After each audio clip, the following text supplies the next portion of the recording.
আবু জাহেল ঘোষণা দিল, খবরদার, হজের মৌসুম, হাজী সাহেবরা গোটা বিশ্ব থেকে আসবে। আবু জাহেলের টিম মেম্বাররা সব তাবুর ভিতরে উকি মাইরা কয়, খবরদার, নতুন পাগল আইছে। সবাই কয়, নাম কি? কয়, মোহাম্মদ।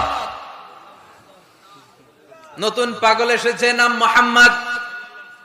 নতুন জাদুকর এসেছে, তার নাম মোহাম্মদ।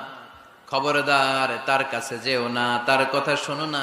সব হাজিরা মনে মনে ভাবলো, আমরা যাব যাব, তোরা যতই বলিস না কেন, যাব যাব, হজের পরে অবশ্যই যাব। দেখা গেল হজের পরে বিশ্বনবী মুহাম্মদুর রাসূলুল্লাহ সাল্লাল্লাহু আলাইহি ওয়াসাল্লামের বাড়ির সামনে বিশাল বড় গ্যাদারিং শুরু হয়েছে। সবাই লাইন ধরে দেখা করতে গেছে। দেখা করতে যে বিশ্বনবীর চেহারা দেখে প্রথম নজরেই সব পাগল।